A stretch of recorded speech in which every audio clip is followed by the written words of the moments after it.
Kembali bersama kami, pemirsa, langkah menuju reformasi Polri semakin dekat. Presiden Prabowo Subianto sudah menyiapkan Kepres terkait pembentukan Komisi Reformasi Polri.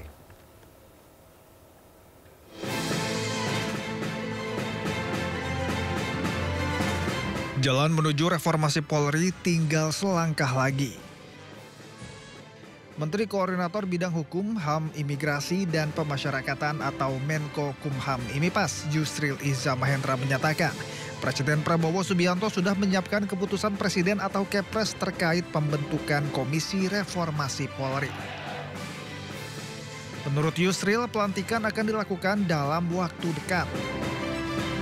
Kalau itu memang sudah disiapkan Kepresnya dan mungkin akan segera dilantik ya sehari dua hari ini, dan kita lihatlah dalam Kepresnya nanti berapa lama dia diberikan tugas untuk menyelesaikan rumusan-rumusan tentang reformasi yang harus disampaikan kepada Pak Presiden itu.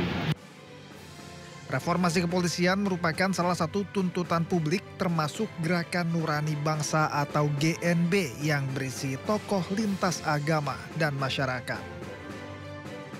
Sebelumnya GNB menyampaikan aspirasi terkait reformasi Polri kepada Presiden Prabowo Subianto dalam sesi dialog di Istana Kepresidenan Jakarta pada Kamis 11 September 2025 lalu. Dalam dialog tertutup yang berlangsung selama 3 jam, Presiden Prabowo menyetujui usulan pembentukan tim reformasi kepolisian. Para tokoh nasional yang hadir diantaranya Sinta Nuriyah Abdurrahman Wahid selaku Ketua GNB, Quraisy Shihab hingga Komarudin Hidayat. Tim Liputan iNews melaporkan. Selain itu, pemirsa, hari ini Presiden Prabowo melantik penasihat khusus untuk reformasi kepolisian Ahmad Doviri. Hari ini Ahmad Doviri dilantik sebagai penasihat khusus Presiden bidang keamanan dan ketertiban masyarakat serta reformasi kepolisian. Pelantikan ini menjadi bentuk komitmen Prabowo untuk melaksanakan reformasi Polri. Doviri merupakan purnawirawan Polri. Ia terakhir menjabat sebagai Wakapolri pada 2023 hingga 2024.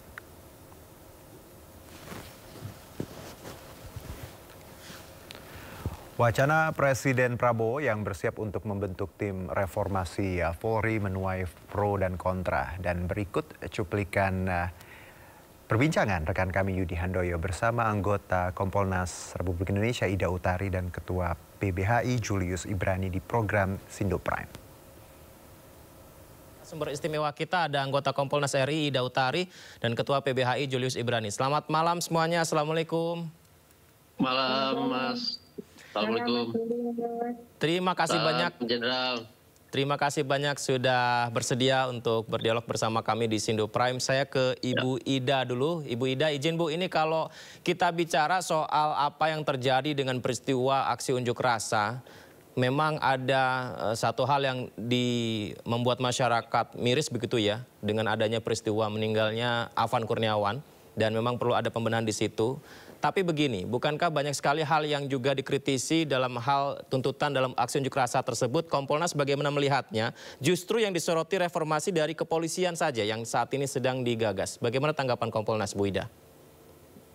Ya, begini, unjuk rasa kemarin itu awalnya memang diawali dari rekan-rekan mahasiswa ojol itu berlangsung dengan damai. Mereka menyampaikannya dan polisi mengawal dengan baik. Tetapi dalam progresnya ternyata ada sesuatu yang kemudian sampai menjelang malam hari ternyata kondisinya sudah menjadi kondisi yang tidak bisa terkendalikan gitu. Sedangkan teman-teman mahasiswa sudah mulai turun, mulai mengundurkan diri, ojol sudah mengundurkan diri sebagian. Kemudian ternyata ada massa yang di luar itu gitu loh. Dan sehingga menyebabkan kondisinya menjadi sangat tidak terkendali. Polisi sudah melakukan langkah-langkah yang mulai awal dengan mahasiswa itu, kemudian sampai kemudian mengeluarkan gas air mata karena memang kondisinya sudah sangat riuh gitu. Nah, sampai hari ini kita sudah, atau Polri sudah kita dorongkan, kita awasi terus untuk selalu melakukan evaluasi pasca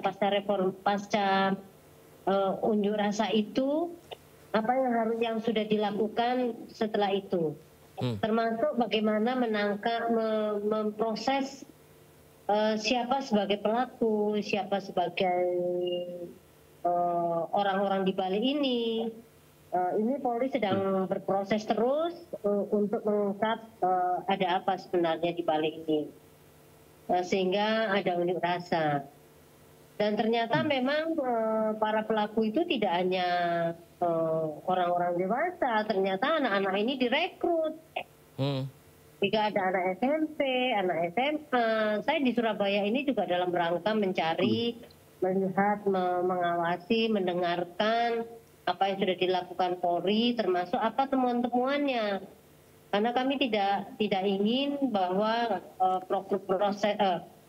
kasus yang kemarin itu dibiarkan berlalu tanpa harus melakukan evaluasi yang benar-benar oleh Polri. Di samping proses kemarin penegakan hukumnya, Polri juga mengevaluasi apa yang sudah dilakukannya kemarin itu. Nah, harusnya ini yang lebih dikuatkan, bagaimana membuka wacana ini sehingga menjadi terang benderang siapa sebenarnya itu. Dalang dibaliknya maksudnya, Bu? Ya, terang benderang siapa sih para pelaku-pelaku ini, kenapa anak-anak dilibatkan, dan kemudian anak SMP, SMA, SMK dilibatkan yang tidak tahu apa sebenarnya yang mereka tuntutkan. Itu. Sebenarnya awalnya teman-teman mahasiswa, kemudian rekan-rekan dari ojol itu sudah tahu apa yang diusulkan. Sedangkan anak-anak ini kan tidak tahu. Mereka adalah para korban saja ini. Anak-anak ini korban. Jadi ini yang harus dikuatkan untuk kepada Polri atau didorongkan. Semua boleh mengawasi ini. Apa yang harus dilakukan berikutnya untuk membuka dengan terang benderang ini. Bu Ida, berarti penguatan untuk membuka semua ini terang benderang, apakah jawaban dari itu adalah reformasi Polri, Bu Ida? Begini, Polri ini hadir atau lahir itu melalui proses reformasi. Tahun 98, kemudian Gus Dur, kemudian dilanjutkan Ibu Mega sebagai presiden, itu memisahkan TNI dan Polri. Karena memang berbeda betul tugas pokoknya. Maka itulah hasil dari reformasi Indonesia yang menuju demokratis itu, lahirlah Polri ini sebenarnya. Lahirlah Polri ini. Ini wujud dari keinginan masyarakat supaya Polri ini menjaga demokrasi, menjaga supremasi sipil. Karena demokrasi pada dasarnya seperti itu. Nah, apakah reformasi yang dilakukan oleh Polri itu sudah selesai? Belum. Artinya apa? Tidak mulai dari nol. Ada blueprint yang dibuat oleh pendahulu Polri, ada 3 yang harus direformasi, yaitu struktur, instrumen, dan kultur.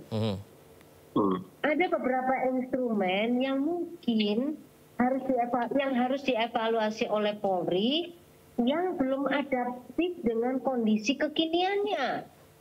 Nah, ini yang harus ditata ulang. Apa bentuknya reformasi yang dilakukan untuk menata instrumen-instrumen Polri ini?